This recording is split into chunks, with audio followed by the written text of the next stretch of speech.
live in just a minute. Okay. All right. So I think we are ready to go. All right. Now, unfortunately, I stepped out of my main office, so I don't have a secondary screen to hop on the social media to be able to see, if everything's going well. But I'm assuming it is because we already have one person that's watching. So, all right, you guys. Don, how do you pronounce your last name properly? It's Pettinger. Pettinger. Pettinger. Okay. All right, so I'm Nazar with Provident Real Estate. We got Don Pettinger here, who's obviously if you guys live in Eastvale and don't know Don, then you might be hiding under a rock as well. So he's been around forever. In fact, how long have you been in Eastvale, Don? My wife and I, we've lived here for 15 years. We moved here from Chino Hills. Okay. There were cows still here when we moved here. Lots of cows. Yeah, my wife and I moved to Eastvale in 2004, and I remember we would, we were originally from Whittier and La Mirada. And so when we'd have friends come and try to visit us, we would try to strategically open up our Google Maps and see if we can get them to come to our home without seeing a cow. And no way that was going to happen. Yeah, absolutely. We kind of liked it. We called it Chino Hills East. Okay, nice. There's definitely a lot of Chino Hills transplants here for sure. Yes, absolutely. All right, very good. So thanks for being on this show, whatever interview, whatever you want to call it. I thought it'd be kind of great to be able to get people to know you that don't know you, and we can start talking about some topics that you are very well knowledgeable in, especially with the whole Neighborhood Watch, which you were kind of who spearheaded that program. One of them, yeah. So yeah, why don't you tell us about that program and your involvement in it currently, and how it's set up, and how things have transitioned or changed in the last. It's been around for several years now, right? Yeah, we're coming on 3 years right now. It's a marvelous story, Nazar. Prior to the start of Neighborhood Watch, we had Eastvale Crime Watch and Reporting, which is a group on Facebook that we were using to be able to identify where crime was taking place in our community. And our goal is the administrators on that page wanted to make sure we were providing factual information, doing everything we could to come alongside law enforcement to help them solve crimes, catch bad guys, and eliminate crime. And at that point, we had an election getting ready to come up. And a gentleman named Brandon Plott, who is our mayor right now, that many of you know, was very interested in Neighborhood Watch. Those of you that think back 3 years, we were averaging, 5 to 10 mailbox break-ins a night. It was all over Facebook. It was running rampant. And so as he was getting ready to run, he made contact with another person who was running for council named Todd Rigby. And they started talking about, how could we redo Neighborhood Watch? What's a new way we could do? And so at that point, they reached out to me, and we met at Starbucks, and we sat down and started talking about how we could do this. And we pulled out the entire map of the city. And originally, we were looking at doing this in just the 2 districts that Todd and Brandon were running in. And I think Todd's district, I don't know what district Todd is, but District 5 is Brandon. That's the district I live in. And so we started putting this together, and I said my neighborhood would go first, and we broke it out that way. And then as news of it started getting out, the other council members said, hey, we want this in our neighborhood too. So we broke the city out into 29 zones, and we started rolling it out. And I have to tell you, we have been recognized by Sheriff Bianco, by some of the Board of Supervisors, how unique our Neighborhood Watch program is. We have all 29 neighborhoods. We have 75 people as captains, and we have over 10,300 people on the crime page and about 3,000 people on the individual Neighborhood Watch pages. It's pretty amazing if you look at how this is done. And the reason for it is we took Neighborhood Watch in a completely different direction than how it had been ran in the past. You heard of Neighborhood Watch meetings that you would go to, and there were 10 to 15 people in. Our Neighborhood Watch meetings had 40 to 75 people. And every time the Sheriff's Department came out, they were just astounded at how many people were at these meetings. And most important thing with Neighborhood Watch is after the meetings, the excitement goes away, and it disappears after about 6 months. With us, we took a completely different corporate approach. We wanted to provide training for our Neighborhood Watch captains and continue to keep them involved, keep them engaged. And so we determined we would have 4 meetings a year that we would provide our captains with insight to what's going on, a peek under the tent for what they're doing. We'd have Chad Bianco come out. At the time, Sheriff Sniff would come out supervisors, you name it. We would get high topic people to come out and address the captains. And we average about 65 to 70 captains. The other big thing is we never have a meeting unless there's exact stuff to be gone over, and we're very protective of our captain's time. We try to hold our meetings to an hour and 20 minutes so that they know that we are serious when we come together, and we try to provide them with some advanced training. And since then, our Neighborhood Watch program, we've continued to expand it. We're now on Neighborhood Watch 2.0. Tell me more about that. So since we had 29 neighborhoods going, and we've had at that point about 7 different captains meetings, and they've been successful. We've come alongside the sheriff's department and helped solve a number of felonies, a number of misdemeanors. We even helped solve the shooting that took place on Christmas Eve about 2 years ago because of a picture that was posted on a Neighborhood Watch page. We decided we were going to come up with 2.0 to make our community able to respond in the event of a disaster, kind of like what we're going through now. So 2.0, we determined that we were going to start training and taking an active role in training our community in CERT, that we wanted each of the 29 neighborhoods to have at least 2 to 3 people trained in CERT. And CERT means Community Emergency Response Training.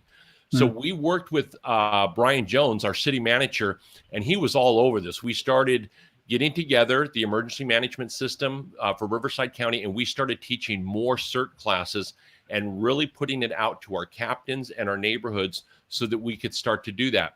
Another aspect of Neighborhood Watch 2.0 is during a real disaster, there's not going to be phone service. There's not going to be internet. So we wanted a ham radio component, that we would have at least 2 people per neighborhood trained in ham radio operations. That means they would have to go and be licensed. And before the whole COVID-19 thing, that started rolling and we had people going. And what we would do is a monthly check-in. So each neighborhood would check in and know that we would be able to establish communications quickly if the grid ever went down. And then the next aspect of that is we created a camera database where any resident could go on, enter their name, their address, and what type of cameras they have, along with their email address. What the point of this wasn't to be big brothers. It didn't give access to their cameras to the sheriff's department or anywhere else. Right. What it did was it allowed us to pull up a grid and see where every neighborhood camera is in the community. Those of you that know anything about crimes, they are solved usually within the first couple hours. The more information they can get while it's fresh. So what happens is if there's a crime, we're able to let the sheriff's department go on the database, and they're able to say, hey, okay, this happened on Fern, and there are 6 cameras on Fern Court. There's one here, here, and here, so the detectives don't have to spend extra time looking where those cameras are. They can immediately go to where they think they can get the best camera view, and that has helped a number of times. We've had the sheriff's department reach out to Todd Rigby and say, hey, can you go on the database and tell us? And I think currently we're right about 400 people who have their Ring doorbells, their external cameras, or their Nests on here. And so that is the first part of Neighborhood Watch 2.0, really engulfing all of those different technologies, the cameras, the ham radios, and CERT together, and having it all logged in one place. So if something were to come up, we can immediately make contact and be a neighborhood that is going to be self-sufficient. You know, I was talking to Captain Reese Price with the LA County Sheriff's Department, and he said, you know, if there's ever a major earthquake, it could be days until we get help into our community. And it's not because the help isn't available. It's because the infrastructure around us is torn down. He says in newer neighborhoods like Eastvale, sometimes people get the false sense of security. Oh, our neighborhood's new. We've got the new shopping centers. They're built to earthquake codes. They're not going to fall down. That could be right, but all the freeways around us are going to fall down, so nobody's going to be able to get to us. And many of you know how tough it is to get in and out of our city on some days. So we need to be self-prepared to take care of ourselves for at least up to a week. And that's what we're trying to do with Neighborhood Watch. Yeah, I love it. So if someone wanted to register or participate in the program where, you know, their cameras are at least acknowledged within that system, how do they go about doing that? Well, if you are a member of Eastvale Crime Watch and Reporting, it's a Facebook page. You can go right on there and say, I want to be part of Neighborhood Watch. And you can text myself. There's 5 administrators on the crime page. There's myself, Mike Gayton, Gabriel Gutierrez, Eric Martin, and David Ruggiero, you can message one of us. We'll get you on. Brandon Plott, Mayor Plott, or Todd Rigby would be able to connect you up, or contact the city, and they'll tell you what zone you live in, and we will put you in contact with your captains. There's nothing more than we'd like to get you involved, and also to get you to be a captain. We'd like to have 3 to 5 captains for every neighborhood, because sometimes people get tired or they move away or a job change, and so we want to always have that next person up. So then it's going to be the responsibility of the captain of each group to then register all those individuals and compile that list together? Well, yeah, the minute they sign up, it automatically goes into the database. And so they tell us, we'll tell the captain, and we'll give them the link to their neighborhood page, because there's 29 individual neighborhood watch pages also. They'll log on to that. It's very important that you answer the questions. Some people feel that it's invasion of privacy, asking you what street you live on. And the reason for that is we don't want someone who lives in the heartland to be on Cedar Creek's page, because that information isn't relevant. Right. Okay, that's awesome. And so got the 29 neighborhoods, got those captains. Is anybody doing something different within one of those groups that the other one could glean on, learn from, that you're aware of? Anything that stands out to you that is crushing it? I think all of our neighborhoods are doing well. I would say we may have 1 or 2 neighborhoods who are lacking, and I don't share that just for the protection of those neighborhoods. No, but yeah, I think we have some captains who are outstanding. They're doing more block parties. They're doing gatherings, not so much right now, but once a year we have a big neighborhood watch celebration in the park, and you'll see they have shirts that say their neighborhood on them. They give away cookies and everything. And they're really out there knocking on their neighbors' doors. Hey, make sure you get registered. So we have some really terrific neighborhoods. I would say 1/3 of them are over the top amazing. 1/3 are there existing, and 1/3 are just, they could do a lot better. But for the most part, those are intertwined between really good neighborhoods. So we take care of each other. Yeah, I mean, obviously we've always been known as a neighborhood or a bedroom community, right? Yes. Where people come here, they sleep, and they wake up, and then they either go into LA County, Orange County, San Bernardino, wherever they are. They don't spend a lot of time here. And because of that, neighbors don't know each other all that well, right? I mean, you can live in a home and you may recognize your neighbor across the street, but you actually don't know their name or their circumstances or whatever it is. And so, this type of a program allows more, gives a chance to be able to connect with people, which is nice. Absolutely. We call those garage door neighbors, the ones that they pull open, the garage opens, they go in, and it shuts down. And we tell a story about that. One of our captains lived on a cul-de-sac, and she remembers they had a neighbor that was just like that, would come and go, never waved or anything. So one day about 1 o'clock in the afternoon, this was about 5 years ago in our city, U-Haul pulls up and they're moving. Everything gets moved. They move on their way. And that night about 8 o'clock, the neighbor comes over and knocks on her door, and she's pretty miffed. What does she want? At this point, the neighbor goes, "Have you seen anybody at my house today?" "Yeah, you were moving." "No, we weren't moving. They were robbed." Oh, you're kidding. Because, nobody ever talked to each other. So because of that, we tell them we like them to use new math, where 2 + 2 = 5. And what's 2 + 2 = 5? Where the neighbor in front of you and the neighbor in back of you, if you know them, that's 2. If you know the neighbor on the left of you and the neighbor on the right of you, that's 2, plus yourself is 5. So that's 5 people that would know each other in a community. And we really stress that. And a lot of people now are starting to get to know their neighbors better. And like you say, we are a bedroom community, and we want everybody to know each other. Gladys Kravis is the best example of that. Okay, that's actually pretty awesome. It would be fun if there was some type of a form that said, "Hey, do you know your neighbor's phone number, email address, contact information," so that you guys can at least know who those 5 people are that you talked about. Absolutely, it's a good idea. All right, so we got Brian here, the city manager, posted a question and said, "Hey, ask him about his fruit trees in his orchard off of the fire station." And those puppies are growing, so he wants to know more about them. So all right. Yes, we do have the Eastvale Community Fruit Tree Project, and it's located right in front of Fire Station 27. we have 45 different varieties of Dave Wilson fruit trees on the premises. And the reason we do that is to teach people about growing fruit in the city of Eastvale, how to be self-sufficient, how to have planting that is called succession planting, where you can have fruit all year long. And the great thing is we have different varieties of peaches and pears and plums and nectarines and nectarplums and aprons and apricots and apples that you never can get in the grocery store. And the great thing is when we pull people together and we do different classes, we try to do 4 classes a year out at the orchard: how to properly trim your fruit tree, how to fertilize your fruit tree, how to thin to win. That means taking fruit off of your fruit tree so that it's healthier and doesn't become a biannual producing tree.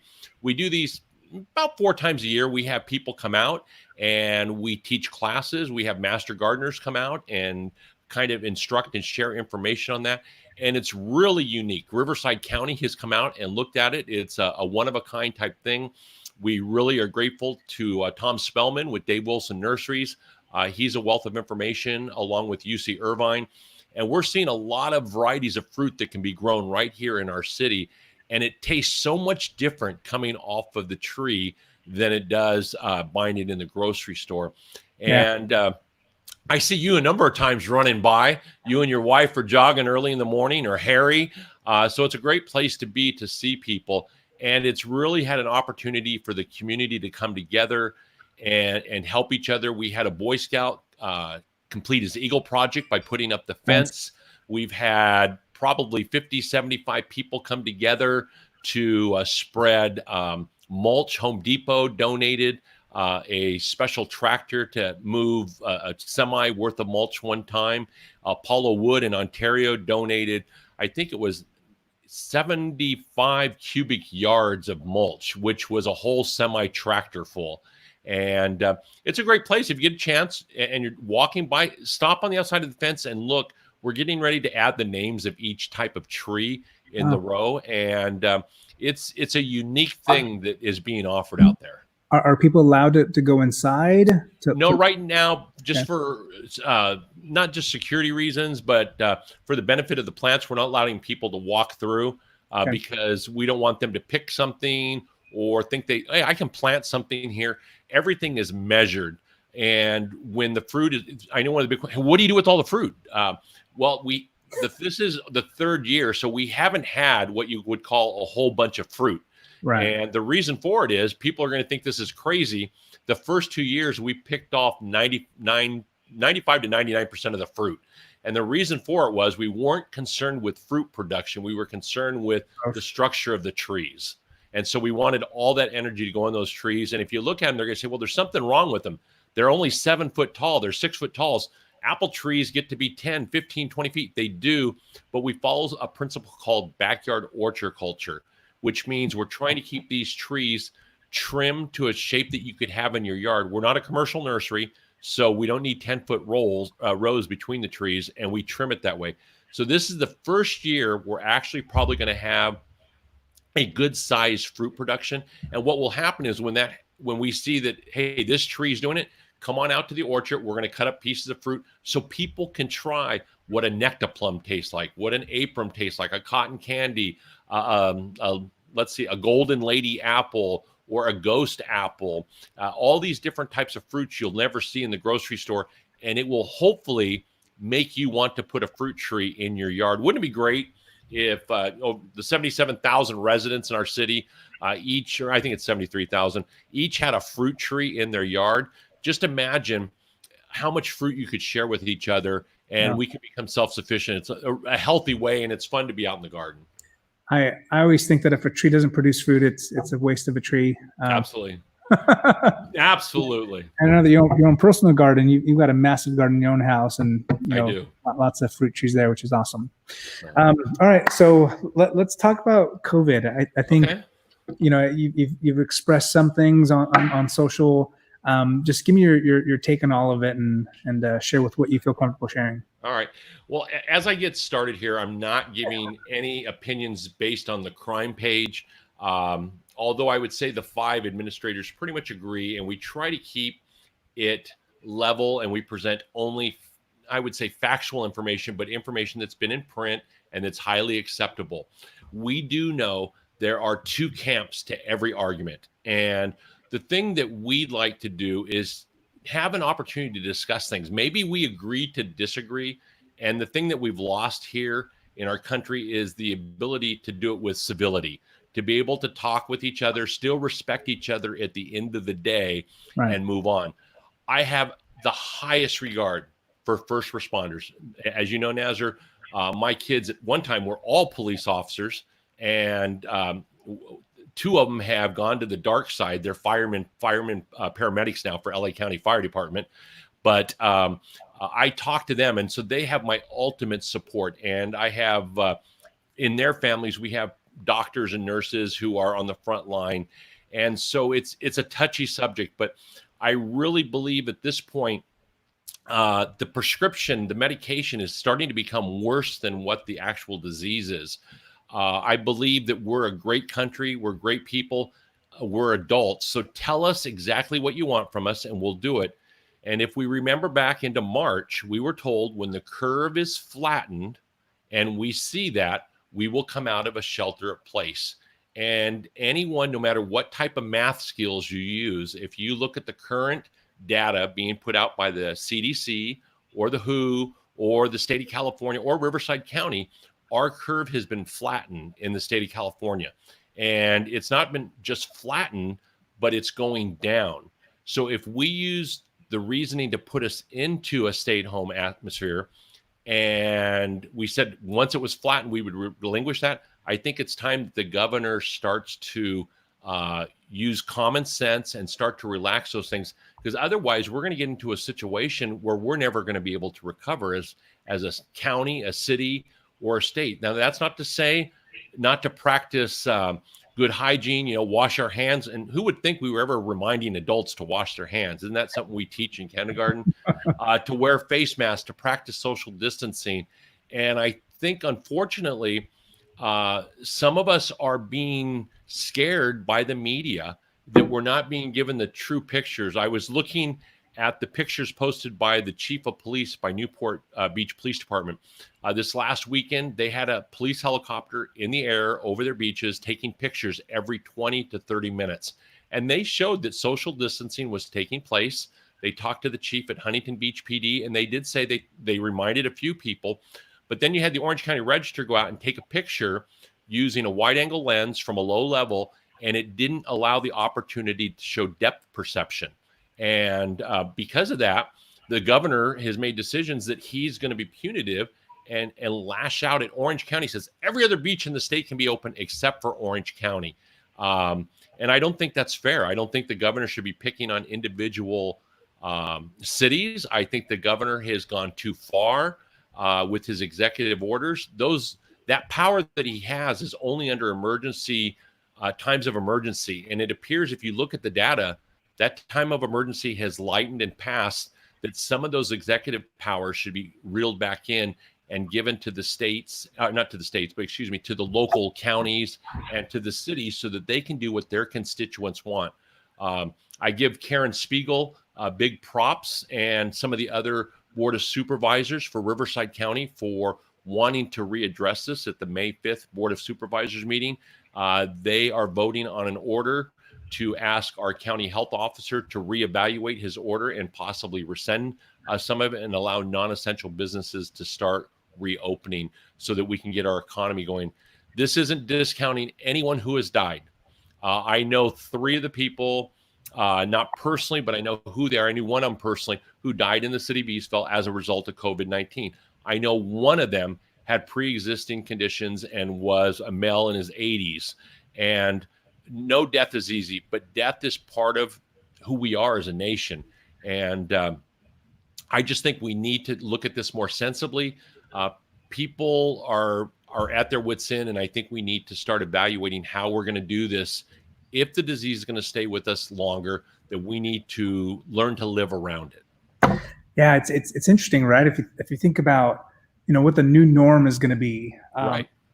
I remember that when this whole thing started back in late February, early March, we had a meeting at our office here, and it was the very first time, Don, that that I was introduced to someone brand new that I'd never met before. And, obviously the natural thing to do is extend your hand and shake their hand. Yep. We both came to each other and we almost shook hands, but we chose not to.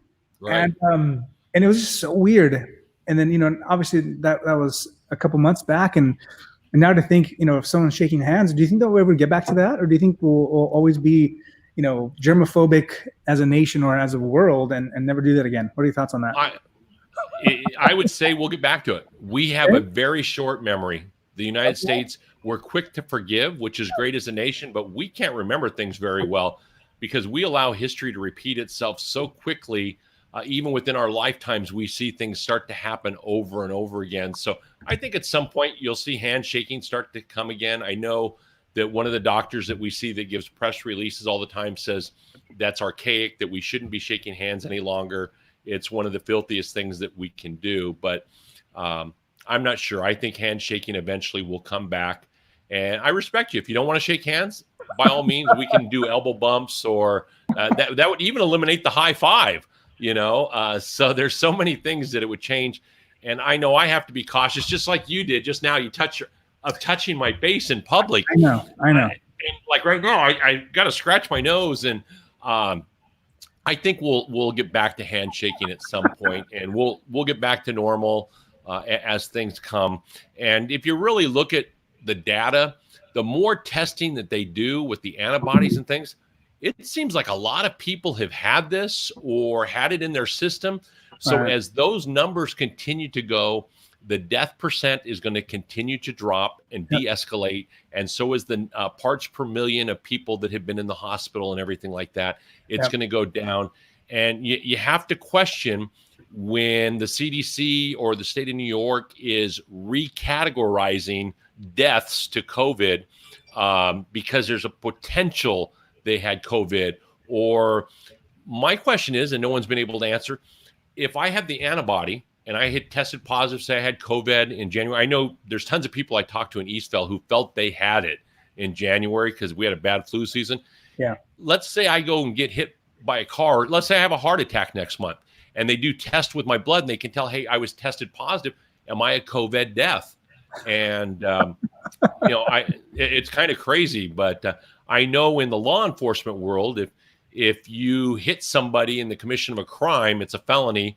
And you're charged for that. I wonder if the same thing is this. If you're going to the hospital because you have COVID and you get in a car accident killed, is that a COVID death? So I'm trying not to make light of it, but things are so tense with us as a nation that we have to find some humor in things eventually. It's interesting. As a nation, we've always been divided, right? Yes. Not always, but, there's definitely a polarity of opinions and thoughts and beliefs and that's what makes our nation great in a sense, or just as human beings, is that we get to respect each other's opinions and differences and kind of come together still.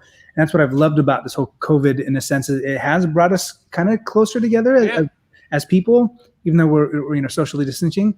But yeah, I wonder what the think of when people feel comfortable going back to the movie theater or imagine getting on a cruise, right? There's we have one booked in July. Oh, do you? Yeah, we had two booked. We had one booked last month that got canceled, not by our choice, but we have one in July, and I'll tell you, we're going. Are you? We're going. So, but that's not up to us. I guess it could be canceled. So, well, I want to know from everyone that's watching. Do you think we'll go back to handshaking? Post your questions or your thoughts below if you think that's going to be norm. Or also, when are we going to go back to flying planes again, going on cruises, doing our natural, going to concerts and events like that? Gosh, a part of me thinks, Don, that this is going to take another 3-4 months before they start letting things open up again. I agree. And I know that it's kind of weird to look at comparison of things. I know that a number of people are so against facial recognition when you try to find bad guys. There's cities that fall over themselves saying it's an invasion of privacy, you can't do it. But they're some of the same cities who are saying that they want to put the thermothermometers in and thermal recognition, that when you walk into a place, it's automatically scanning your temperature and your proposed health and asking you health questions. So we're going to have a lot of issues to overcome as a community. And I'm surprised we're not even closer together throughout this whole thing than what we are. The last time I felt that we were close as a nation was probably during 9/11, and that's when we all came together. But it seems like we're having a difficult time coming together. It's interesting that you bring up 9/11 because of 9/11, our world changed, right? Like just the way we do things. Think of getting on a plane, the procedure in which that has drastically changed from how it was before and how it is now. What do you think will be the changes? And obviously, no one's going to hold you to this, but what are your personal thoughts on how things will change because of this moving forward? Well, I agree with you that I think that they're going to reevaluate in the short term how many people are allowed into movie theaters. They may take out some seating so that we're not as close to each other. And I truly believe it's all going to be very short term. I think it may last for a year or so. And then I think as our memory starts to fade, we'll go away because some people, they'll come out with a vaccine, and some people will believe that's the actual cure, when maybe it's just that strain of COVID and another strain comes along. But I see us going back to normal, because if you look over the history of our country and of the world, there have been other types of pandemics, the Spanish flu, HIV, swine flu, and we've overcome it, and they thought they were going to make changes and nothing really happened. We went back to normal. So, going back on the governor too, and I'm interested in those of you that are watching. This is something that has really, I don't have opinion. I do have an opinion, but the governor has made such a strong point of not following certain federal laws and statutes, and actually calling out that we were not going to follow them. We're not going to do this. We're not going to do that. What is the difference between that and a state and a county deciding that they aren't going to follow the executive orders of the governor? Don't you lead by example? Isn't that something we teach our kids? If you're not going to follow what the feds want us to do, how do you expect your individual cities and counties to follow what you want them to do? And do they have standing? I'm curious, if the governor has won anything against the federal government and said, yes, he has standing, could they use that same standing for a county to say, we're not going to listen to what the governor says? So I put that out there. I'm very interested. I'm a person who likes to hear discussion from both sides, and I'll still like it then and go have a Starbucks when they open back up. So. Yeah, I mean, no one's commented right now aside from just Darla saying it's a very good point you just made. Yeah, I don't know. I know that for a while when they first come out, they said it's just going to be a 2-week thing, and then another 2 weeks, and then another 2 weeks, and another 2 weeks. People will have hope when they see that there's the light at the end of the tunnel, and then obviously it's gone to the point now where people are just getting a little more frustrated with the whole situation. Yep. And if you kind of look at it, we're a nation that doesn't follow being told what to do all the time. Go back to 1776 and, the Tea Party. People didn't want to listen to the king or the queen at the time, and it was a king, and they went and dumped all that tea. And, there was 100% sure that if you got caught, you were going to be killed and tried for treason and killed. I can see people starting to rebuttal. You're starting to see some of the protests bubble up, and that worries me. I don't want us to turn on each other as neighbors, because we do such a good job, especially in our community.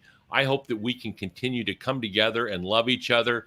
On the emergency operation giving section of the Eastvale Crime Watch page, we've seen over 700 acts of kindness, people giving out of their blessings and out of their abundance to each other, everything from toilet paper, diapers, masks, and everything. We are a giving community, and there's no community I'd rather be in than Eastvale, because even if we don't all agree, we all have each other's backs, it seems. And that's the great thing about our community. I'm proud to call every one of these people in the city my neighbors, and would do anything for any person in this city.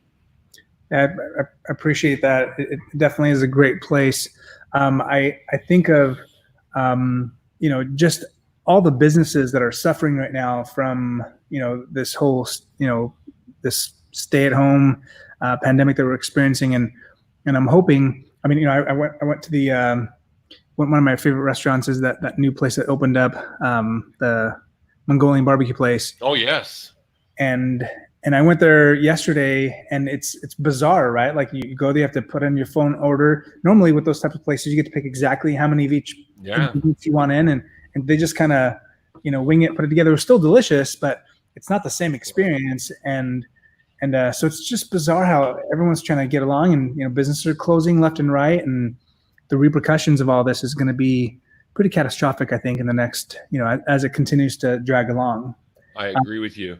And I think people are doing a tremendous things. I know that we have Harry with the Eastvale Chamber of Commerce working closely with Brian Jones, the city manager, trying to find ways to get people to donate money so they can buy gift cards from businesses within our community and giving it to those in need. That's amazing. The American Chinese Citizen Group collecting money and donating masks. Vantage Point Church and the Catholic Church and the Baptist Church, they have all come together doing everything they can to reach out to members. And it's great to see how our community is willing to help each other, and even people outside of our community. Yeah, absolutely. Well, Don, is there anything else you wanted to let people know? I mean, this video will live on after our live event here. I guess, I think from what we can learn from all of this is that having life kind of slow down a bit hasn't been the end of the world either. Right. There's lots of great things that have come from it. People have gotten closer together as families, and people have been able to enjoy their kids more and their homes, and so definitely some good has come out of this for sure. Right. I think the one thing, if I could tell my neighbors, it's okay to agree to disagree. That we can all be on different sides of the fence. And wouldn't it be a terrible community if everyone thought the way I did? I might like it. My wife says that that's what I want, but it would be terrible if everybody thought the same way. I love that we have diversity in our community, and we each have different ideas that come together. And I think what's really blessing us as our city is the leadership. Our city council is doing a great job of keeping us all together, and all the different organizations. Before we do I want to make sure we give a thanks to Captain Dan Head. She's retired from the Riverside County Sheriff's Department, and Lieutenant Tim Martin. They were there in the forefront when we started Neighborhood Watch, and they went out on a huge limb letting us do what we did, and they were extremely happy. And since then, we've had the support of Sheriff Chad Bianco. Has come out to one of our meetings and has supported it. So the Sheriff's Department, thank you from the bottom of all of our hearts. Myself, Todd Rigby, and Brandon Plott, we can't thank you enough for what you've done for Neighborhood Watch. I know the crime page administrators, and I got to give these guys' names out there because they do so much and they're not always out there. But Mike Gayton, he's running the page all the time, and Gabriel Gutierrez is out there, Eric Martin and David Ruggio. They try to control. It's like herding cats sometimes, but they do everything they can, and they find humor in it when people don't always agree with what the admin does, but we try to do what's best in the long run. And that's kind of where we are, but we have a great community. I'm proud to live here.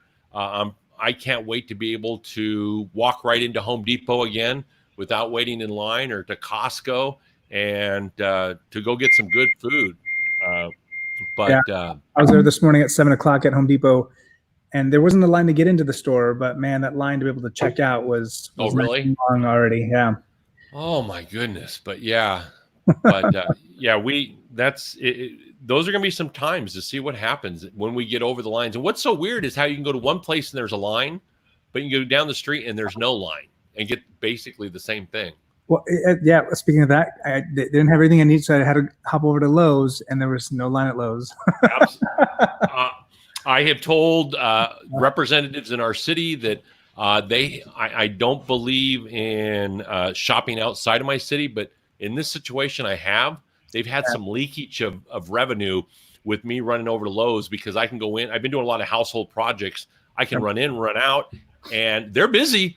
But how are they able to do it and Home Depot isn't? What is the difference? It's just inconvenient, right? Yeah. Having to make the trek over on the other side of the freeway there. I mean, even though the freeways, the on-ramp has been open, or the laminate's been widened, it's still a pain in the butt to get the other side. So absolutely. Of course. And I hate to say it, but I feel I feel more a chance of catching something waiting in that line, with the wall to my right, the ceiling over the left, and the sun blasting down on us. Yeah. That's not some place I want to be standing for 30 minutes. But yeah, we'll get over it. Fun stuff. Absolutely. Yeah. So. All right. Well, Don, thanks again for taking the time this morning to do this with me, and hopefully, and as Brian Jones says, yes, shop local. Definitely try to keep as much money as we possibly can to the cities or the people that are here, both for the small businesses and for the large ones that provide that tax revenue that the city desperately needs. Absolutely. Spend your dollars in Eastvale. We're Eastvale strong. We have to support our economy. Because many of us work here in Eastvale. So I agree with Brian Jones. Shop Eastvale, support the Chamber of Commerce. So absolutely. All right, well, Nazar. Thank you so much. If you guys have any additional questions, post them below, and I'll get them over to Don that he can answer them if it's specifically towards him. Thank you so much. You guys have a wonderful weekend, and I guess we'll chat some other time. Have a great day. Bye, everyone. Bye.